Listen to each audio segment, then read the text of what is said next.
The content presented in this podcast and YouTube show is for informational and entertainment purposes only. It is not intended to be a substitute for professional medical advice, diagnosis, or treatment. Always seek the guidance of your physician or other qualified healthcare provider with any questions you may have regarding your health or a medical condition. Never disregard professional medical advice or delay in seeking it because of something you have heard or seen on this show. If you think you may have a medical emergency, call your doctor or emergency services immediately. The host, guests, and producers of this show are not responsible for any adverse effects resulting from your use of or reliance on any information presented.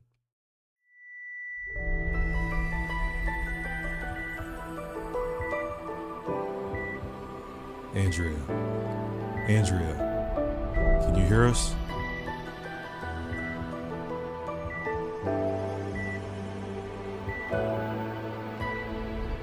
Many years ago, I died for 26 seconds. There are so many people in this world that have experienced life events that have led to their soul purpose. Wake Up Your Soul with Andrea will bring you these significant life events that demonstrate how to use those moments for guidance and life purpose. These are our stories.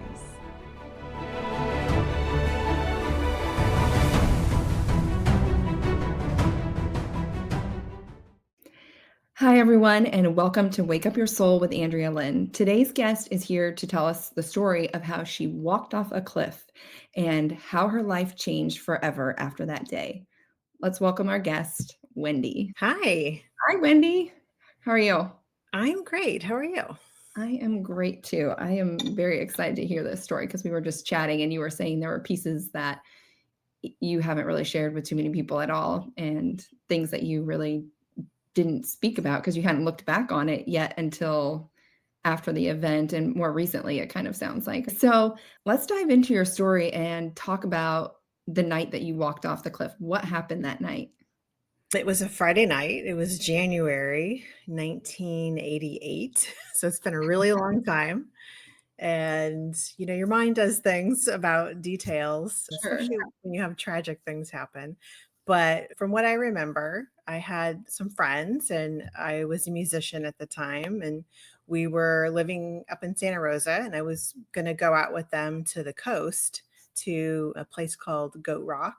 Picture Northern California beach, lots of obviously cliffs. So there were two cars of us and we drove out to the beach. And I hadn't been to this particular beach before.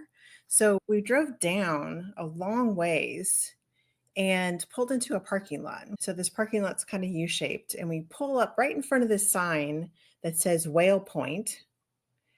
And I can see the sign. I can see, two parts of the fence kind of flanking the sign, but there's space between the sign and the fence. Now, I grew up in Santa Cruz, so I was just so excited to get out to the beach. It was like 8:00 night, so it was dark. Okay. But I could see the moon. Yeah, I could see the moon on the horizon. And I just jumped out of the car and I started heading towards the water. Could you see the water and couldn't quite tell that it was much lower than you thought?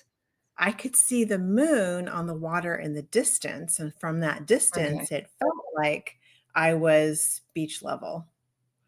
Okay. So just that makes the sense. way everything was set up, I honestly thought I was on the beach. Yeah. I'm sure you could hear it. And then, like you're saying, you saw the moon on the water and Hear the your mind was- waves, there's wind blowing. And again, I was just so excited that I have a tendency to put my head down and just go and not think about what I'm doing.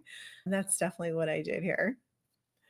Okay. So take off running. Yeah, I stop when I get to the fence, but it's there's a worn path. So in my head, I'm thinking, well, this is obviously where you walk through to get to the beach. So I took about 5 steps and then it was after that, I was outside the headlight. So it was completely dark. So I couldn't see anything. And I took about 5 steps and then I started sliding. And again, my head was oh, we're just on it's like a sand dune or something. And, I'm just sliding a little bit and it'll be fine. Except that's not what happened. And then there was nothing. But again, your mind, when you have something that horrific happen, my mind, I guess, put me in survival mode. So I thought that I was just floating. It was like there were invisible hands kind of holding me Oh. up. I didn't realize what was happening until I hit the ground. Okay, so when you say it was like there were these invisible hands holding you up, do you feel like when you look back that you can almost think or believe that maybe there was some sort of like angelic presence kind of gently lowering you to the ground? Yeah, absolutely. Yeah, I have like full body tingles right now just thinking about yeah, it. me too. I just did. Yeah, definitely looking back, feel like there were, angels that were helping keep me calm and relaxed. And because my body was calm and relaxed, instead Mhm. of being really tense when I hit the ground, not that I walked away, but it really should have been much worse. And I didn't realize until months later when I went back to actually see the cliff. It's like, yeah, I probably almost died. Wow. I talk about that too in my own episode. I was actually reflecting back on it and thinking about how when I went in for my pacemaker surgery, the wire had gone through my heart into my lung. And before the surgery, though, I remember telling myself I needed to stay relaxed. And there is such an importance in the body being relaxed. And for you, it kind of sounds like it was this divine intervention that just brought over this like relaxing sensation or like actual relaxation for your body to guide you down to the ground in the best way possible. Yeah. So I tried to stand up. Well, first I flipped myself over because I realized nobody had seen me go over the edge. Mhm. And so I started yelling, but it's January, it's at the beach, the Yeah. wind is blowing, so I don't think anybody can hear me. But they figured out that there was only one place that I could have gone. So they Wow. drove down a little bit lower and shone lights on the beach. And I attempted to walk to stand up and I couldn't. So I ended Mhm. up like pulling myself, kind of crawling along the beach to get into the lights so that they could see me. Okay. And as soon as they saw me, they're yelling for me to like stop, just stay there. I had a lot of pain in my hip, pain in my neck. There was an off-duty EMT that happened to be on the beach that night with his girlfriend, and he immediately came over and kept Mhm. me from going into shock until the paramedics got there. Wow. Sounds Um, like a lot yeah, of divine intervention that night. a lot of divine intervention. Yeah. Yeah. When the paramedics got there, they strapped me to a board. They thought my neck was broken. So that's what they were most focused on. My neck Mhm. ended up not being broken. It was just strained or sprained pretty Yeah. badly. But I have a scar under my chin because my chin like broke open. Mm. And so there was blood. I have Yeah. no idea what that looked like. Fortunately, there's no Yeah. pictures of this. First thing I said to the paramedics was, watch that step. It's a doozy. They were like, "I see So that." that I told the paramedics to like, watch the first step. They strapped me to the board, pulled me up part of a smaller cliff face into the ambulance, and we went over so we had to go over to Sebastopol, which was about a 30-minute bumpy, windy ride in the Yeah. ambulance, and I asked the paramedics, like, if they knew how far it was, and they said it was 35 feet, Wow. which is That's kind of like, if you're on top of a three-story building. yeah, that's what I was Um gonna say. It sounds like it's about 3 stories, yeah. Were they amazed at I don't wanna say the lack of damage, but just how well let's say, were they amazed at how well you survived that fall? I think they were amazed that I survived, period. But at that point, we didn't know how much damage had been done, not Mhm. until we got to the hospital. And in those days, the kind of devices that you needed to be able to really diagnose everything that had happened, they didn't have a CAT scan Oh, machine at the wow. hospital that I went to. So we had to wait for a portable machine to come in. And so in the meantime, they stitched up my chin, and my friends called my mother, woke her up in the middle of the night. And that which is kind of funny because my friend called my mom. She woke up and he said, "You need to come because Wendy's in the hospital." And she said, "Oh, that's nice." And she put the phone back down. She like I mean, totally not. And then she realized, of course, after she hung up what had happened, and then What had to she actually heard. call around and figure out like what hospital I was at. Yeah, so my mom showed up and they stitched up my chin. And so they eventually found out that my hip was broken in two places. So Okay. the hip socket, I fractured that in half, which I'm somewhat proud of because that's the hardest bone in your body to break. Good job. Thank you. And then another little, like the ilium, the kind of a connector to your pelvis. So I broke, and that's it. I mean, that's what I think is shocking to me, that that's all that happened. Yeah, you obviously just landed in the like absolutely most perfect position. Yeah, I was actually kind of reminiscing about it a few months ago and looking more closely at a picture that I took from the beach, looking back up at the cliff years ago. And I think what I actually did, so there's different ways that I could have gone down. And there was one portion where you could have slid for a little bit that probably lessened the fall to more like 20 feet, which is still Okay. not ideal. But I think that that's what I did in retrospect. Okay. Well, that's yeah, better than the 35. Yeah. So, can you talk about the recovery part, what that was like for you, and kind of what happened in the evolution of recovery as far as just even your thinking process? Yeah. So I have to back up a little bit to like my state of mind before the accident because Okay. the accident changed my life in, I mean, not just physically, but obviously emotionally, mentally. Before the accident, I had been diagnosed with systemic lupus a year earlier. Okay. And I was working as a runner in a legal firm. And the doctor that diagnosed me, of course, didn't tell me anything about it. Just like, Mhm. here, you've got lupus, take this medication and come see me in 3 months.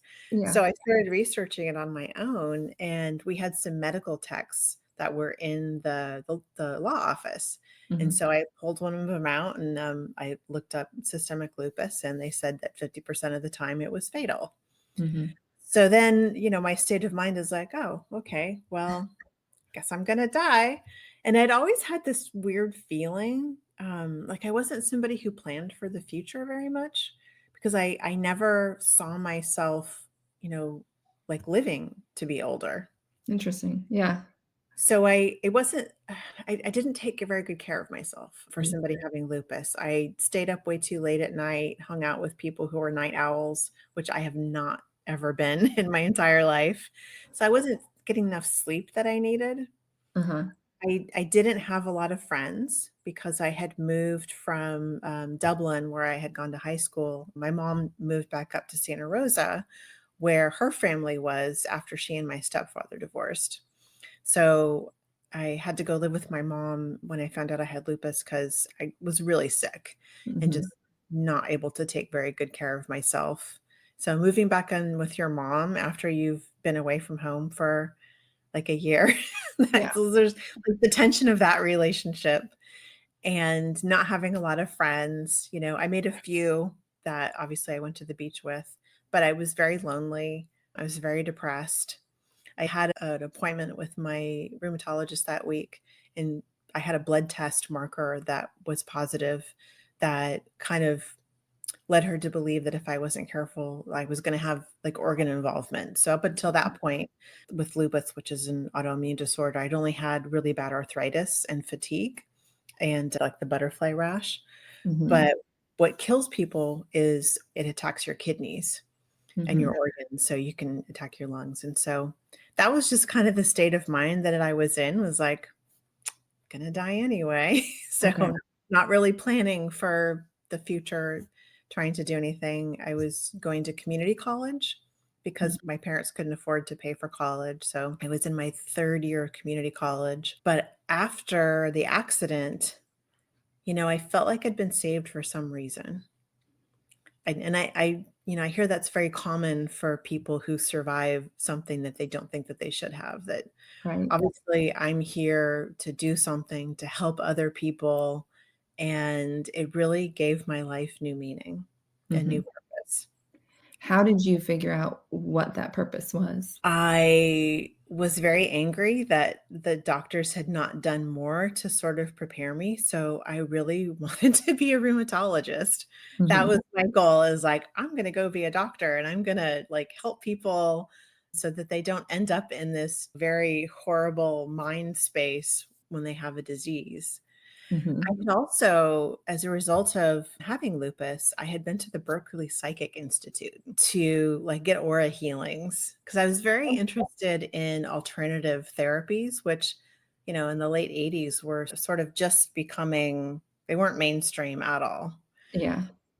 But I found this degree called psychobiology, Mhm. and UC Davis had a program. UC Irvine and UC Berkeley were the only ones in the state that I could find that had this program. So, psychobiology is the study of the connection between your mind and your body.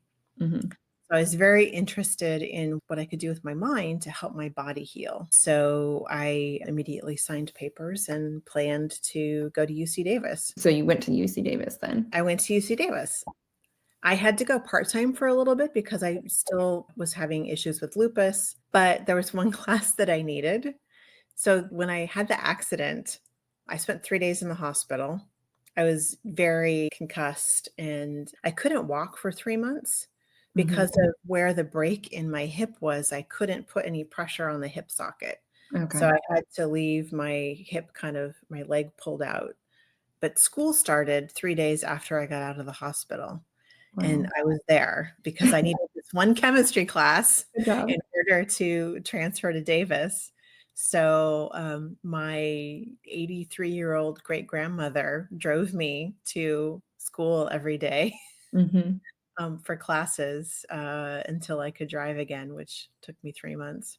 That happened to me too. Before I got my pacemaker, I lost my driver's license because I was essentially dying and going unconscious so much. And so they took my driver's license and said I couldn't have it back until I got the pacemaker and school was starting. So my mom had to drive me to school. So she drove, I think it was 6 months though. I think it was 6 months before they would give me my license back. So yeah, I've been there. So you go to school and then you start learning about this connection of the mind and the body. What do you think was the biggest eye opener that you realized about the connection of the mind and the body? Oh, that our minds are so much more powerful than we give them credit for. I Mhm. think her name was Shakti Rowan, wrote a book about creative visualization. Okay. So I found this book, and through visualizing like fluid coming out of my fingers, I could make my hands not be swollen. Oh, that's amazing. Yeah. So I really wanted to get a master's in that. And I realized pretty quickly that I wasn't cut out for medical school, that I would never survive the kind of shifts that they have to do. And I really didn't have the money for it. Mhm. But yeah, I started doing that kind of stuff. Yeah, there's so much amazing work that is medically related, right? I mean, just like you're talking about, just really understanding the mind-body connection and learning what you can do with your mind. Like I do a lot of trauma healing with people and going back into their childhood and reliving it because a lot of people don't realize that we can relive experiences. We can go watch it in our mind how we remembered it happening. And then we can kind of flip the script and be like, maybe it actually happened this way, or this is why it happened. And you can take on a different emotional response when you start to understand why something is happening. I did this with somebody, and it was something that had gone on between them and their mother. And I helped them to see the emotions they thought their mom had. I said, well, what if these were actually the emotions that she was holding on to at that moment and why she was doing what she was doing? And do you see that maybe this could have been more of an act of love? And so then they kind of watched it in a more calm way. And there was a release just from seeing it play out differently because I'm sure you know this, but our childhood experiences, the first time we experience things, we will experience them that way forever. If we experience fear a certain way or happiness or whatever it be, or traumatic responses, we continue to respond the same way every time. And it's so funny because I did a whole bunch of trauma healing on myself, and this could go on forever. But I mean, we always have little things that we've gone through, right? Where we can kind of rewire them and do them differently. Right. But I realized one day I hit my elbow on something. And usually that would be such a response in my body. Like, they call it the funny bone, but it's not funny at all. But like you hit the tip of your elbow and it just like really hurts. And it's just like this whole zing in your body, or for me, it was.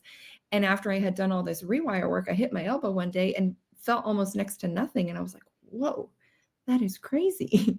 And I sat there for a minute, like, did I not hit my elbow? Was it somewhere else? But then I've hit it other times too. And it's still nothing like it used to be. So it's really interesting how once the brain can see things differently, we just begin responding differently. And it's same for our health, right? Once we start seeing and experiencing things in a different way, we start releasing totally different levels of the chemicals in our body that might be making us ill. So how's your lupus been since? Do you feel like since you've learned all this mind-body connection stuff, is it gone? Is it better? How's it been? It's never been as bad as it was before the accident.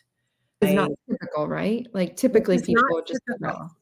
Yeah. Yeah. And there have been points when I have not felt well, but I've never had any organ involvement, and I've been in remission for 10 years. So I Okay. stopped taking medication about 5 or 6 years Mhm. ago and have no symptoms at all. I really credit that to when I was in my 20s and went to Davis. I started eating organic. I started eating healthy food.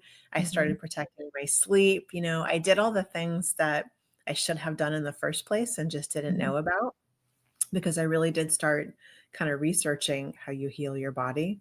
Mhm. Yeah. But I couldn't undo the pain that had been caused to my back. So Okay. even though my back wasn't broken, that area took the brunt of the force. Mhm. And so the unfortunate thing is, as you get older, things ache and creak more. And if you've had something like that happen, guess what? It happens even more. Yeah. So I had my first back surgery when I was 35. Okay. And I probably would have had another one a couple years after that, but I had been in the emergency room, and sometimes coincidences aren't really coincidences. No, never, never, never. I ended up at a bookstore, and I don't know what I was looking for, but the book that I found was this book by Dr. Sarno called Heal Your Back. And his premise was all about anger and how we hold anger in our bodies, Mhm. which is something that I learned in my major, is that you can hold memories in different places in your body. Mhm. And so I realized after reading this very short book, like, oh my God, I had all this anger that I was keeping inside. Mhm. And just that realization, like, killed my pain by about 80%. Wow. Yeah.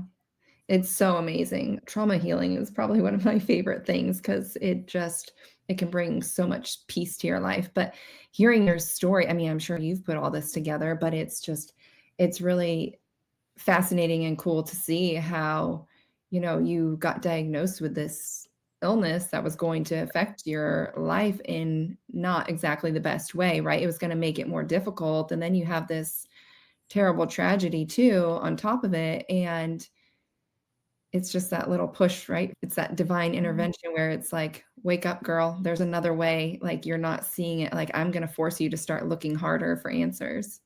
And I feel like that's exactly what it was a wake-up call. Mhm. So, I don't look at it as something negative that happened in my life. I look at it as something that needed to happen in order for me to live, which, seems very backwards. Right. But I get so excited when I hear people telling me some story about something so difficult, and it doesn't matter where they are with it, if they're still feeling like it's so negative or even positive, but I'm like, oh my gosh, this is amazing because if you're in a rut, like this is the answer, like this is happening for a reason. This is what you really need to lean into. And this is where you're going to open up and you're going to start living a totally different life if you choose. Right. yeah, the if you choose part is like, that's the key.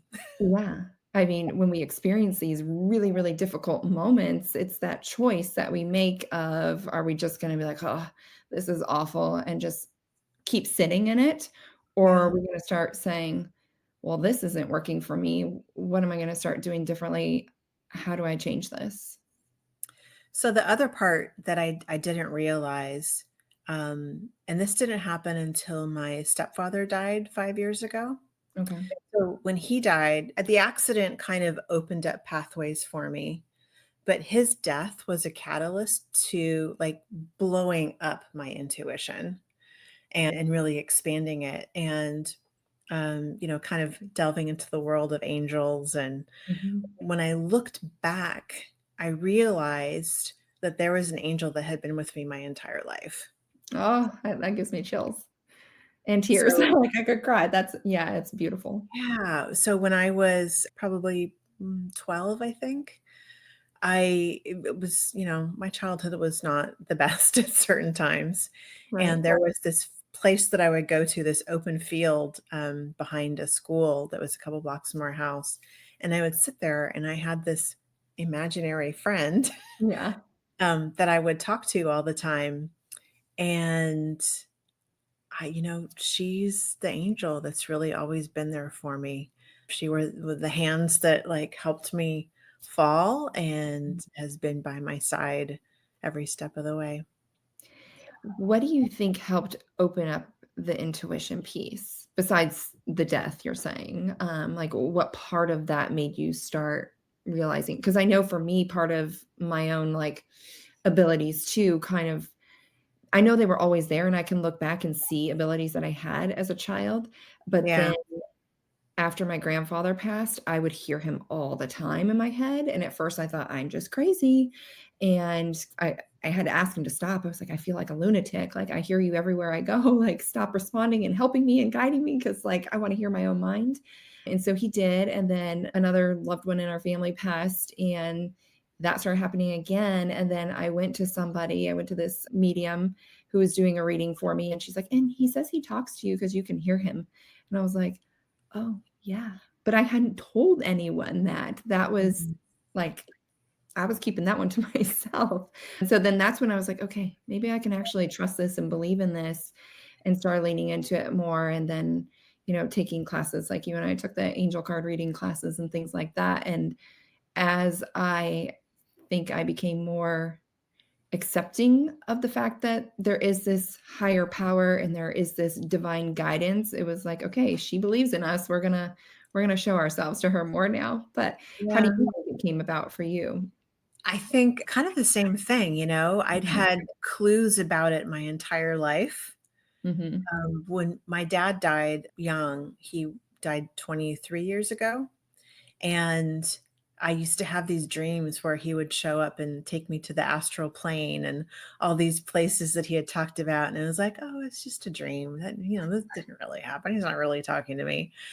And I think as you get older, you kind of have more confidence in yourself Yeah. that I'm Yeah. not crazy. So by the time Michael died, which was on the exact same day as my dad had died Mhm. 23 years earlier, apparently they're brothers on the other side. Um, I'm at a place in my life where I was at that point where it's like, "Oh, yeah, well, of course this is real. Mhm. I'm not crazy. I'm not making it up," like, Yeah. because I had enough confidence in myself, And you don't and I care anymore if you're crazy. and I don't care anymore what people think, right? So I think that was the difference that and then when I go back and look at all of the, coincidences in my life, it's like, okay, that was always there. I always had this ability. And then I took it more seriously to kind of develop and hone it because it Mhm. is something that you have to kind of take control of, or it can take control of you. Yes. Yes. Um, and I've heard that from other people who, they were younger and that happened and they like just blocked it out because like, I cannot handle this right now. Yes. But I mean, it can be a lot for sure, especially for little kids because they can't really understand two worlds at once, right? I mean, it's like you have the physical world and then you have the world that you can't see, and I think that can be a lot for a child to experience. So, my question for people watching this, I feel like something important that you can share is for people that are living with lupus or some other chronic illness, where would you tell them to start? Because I think that's the overwhelming part. Like, I'm so sick. Okay, I hear what you're saying, Andrea. You're saying, like, ask questions or look into things, but like, what should they look into? Where can they begin to change their lives? Yeah, great question. My favorite topic to talk about. So, what I learned in college is now like an introductory course. We've learned so much about how our body works. And my favorite thing to talk about, and the thing that I think can help people with autoimmune disease, is healing your vagus nerve gut Mm, pathway. yes. So, it's two directions. So you have to really like work on the vagus nerve and being able to kind of tune into your parasympathetic nervous system to be able to calm your body and get out of that stress, that fight or flight all the time. But part of the way that you also do that is by feeding your body good nutrients, Mhm, because we have a second brain that's in our gut, the enteric nervous system. And we mhm, also know that a lot of the things that help our immunity are part of that system. mm. And this is why I think I no longer have symptoms, why I went into remission, is because I took so seriously, sleeping properly. Sleep is, the number one thing people can do, but then feeding your body healthy food, because it's not just what you're feeding your body, it's what you're feeding your brain, it's what you're feeding your immune Oh, system, it's everything. And so every day I try and eat some greens, I try mhm. and eat some berries, and I try and eat some nuts and seeds. I always think about the cells in my body, just every part of my body, like how well is it going to operate off of, let's say, candy, right? I truly like visually like picture things and I just kind of lean into things too for the day. Like what do I need? And some days I really am just like craving a lot of greens and a lot of vegetables. And then some days I crave more fruit. I mean, I still try to keep it very balanced. That's something I actually grew up with, though, was a very, very balanced dinner. And I feel like I actually don't see that a lot anymore. But my mom always made sure we had like all the food groups on the table. I mean, there was always a vegetable, there was always a fruit, there was always a protein, there was always a carb, there was like all the things. And Mhm. I feel like a lot of people lack that balance. Fruit, I think, is something a lot of people don't consume a lot of. It seems like maybe they have it once in their day and that's it. But I mean, I know we probably don't even get it enough, but my kids like smoothies in the morning. So there's usually some fruit there. And then I pack a little bit in their lunch. And then we always have it on the table at dinner. But yeah, I think people don't think, even my husband, he's gonna listen to this and be like, but like I tell him, I'm like, you gotta pack a lunch, because I'm like, what are you eating for lunch? Where's the fruit? I'm like, the only fruit you're consuming, because he'll be like, I'm having it right now at dinner. I'm like, well, that's it. Like right now, you're just having like a small handful of berries. So it is really important because I believe we are only as good as the food we eat. I I think a think lot. it's harder when the more unhealthy food is very convenient and cheaper. And in our society, which really doesn't value good food, I No, think you really have to be cognizant and push yourself all the time. And I'm not fallible. I have a ancestry confirmed that I have a genetic sweet tooth that me um, too. I mean, not confirmed, but I'll confirm it. I did make homemade tiramisu yesterday. But I Yeah. do try and like if I'm gonna eat stuff, I try and make it homemade so I know what ingredients are in it, and that, I'm not getting excess salt and sugar, and things aren't too processed. I think Right. have I sweeten a lot with maple syrup. I use that a lot to sweeten things or like a coconut sugar and things like that. And I actually feel I feel like I do a really good job with baking and making things still taste pretty normal, pretty mainstream food. yeah, and a But lot of it's getting used to it. We're so that used to, too. like, these high sugar levels that our body doesn't really need. When you cut it back, your taste buds adjust. I thought about that too the other day. Like our palates, yes, are very much used to certain things. And so like even my kids, I don't give them dye, like, that's not allowed, except sometimes it sneaks into their hands at school or something, and then it's a hot mess. But we are like, my daughter's gluten-free, dairy-free, egg-free, she has to be, and so we all are when it comes to dinner. But it's very interesting to me to see how their bodies react, or how they react to foods that they don't typically eat. I can definitely see emotional responses in them when they have high levels of sugar, or when they eat something that is like a mainstream candy or something like that. They're like, they Yeah. actually sometimes don't even like it. They're like, what is this? And so it's funny to me. I'm like, I would have loved that as a kid, but they're just not used to it. So And I sometimes was it takes getting used to. Just keep trying yeah. it.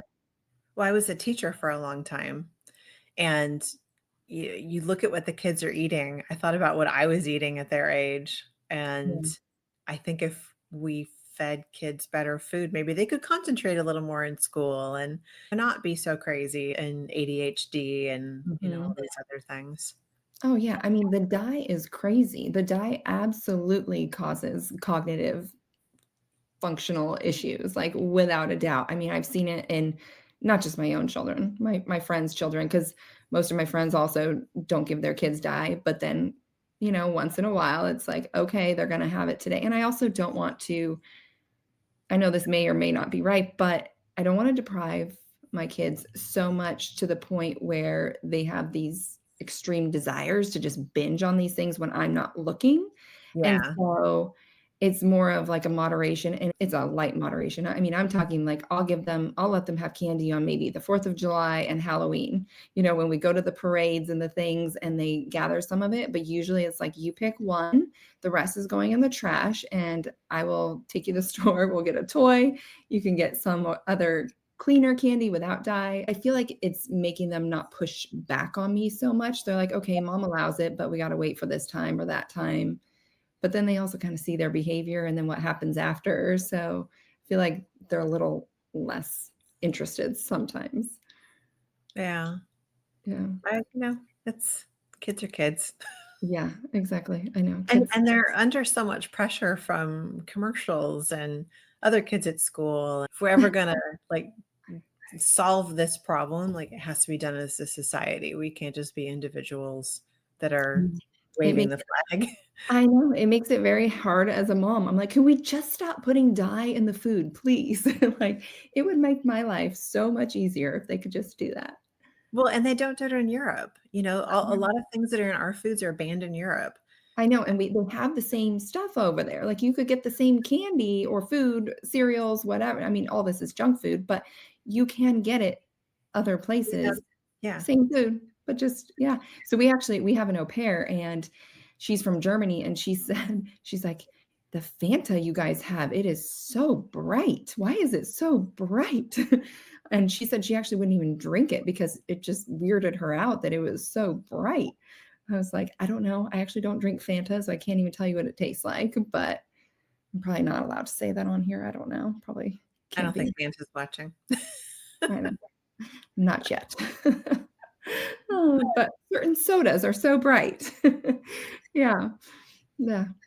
Thank you so much, Wendy, for being on here and Yeah, just you're welcome. This was yeah, fun. sharing your insight for everybody. Is there a place you would like people to reach out to you if they want to reach out to you? They can find me on Instagram Okay. at wendy.lockhart14. I developed a set of oracle cards that I use for all the principles, and I don't have a website or anything anymore, but if they can message me there, I have Yeah. those available. Yeah, and the oracle cards, you created all of the artwork for every card, right? I did, and they're mind, body, and angel cards, That's 15 of really each, cool. and really designed to help you kind of hone in on what your body needs, whether it's food or meditation or breath work, all that kind of stuff, with a little guidebook that goes with it to help people. Okay, that's what I was gonna say. Is there like a little guidebook in there that if people don't know how to use the cards to figure out how do I kind of shuffle through this and pull out what's necessary for me? Absolutely. There's an entry for every card that has suggestions and tips and ways that you can get more nuts and seeds in your diet, or Yeah, different ways you can breathe that will help calm your brain and that kind of stuff. cool. Well, thank you so much. And if you guys like this episode and want to see more, make sure you click the subscribe button.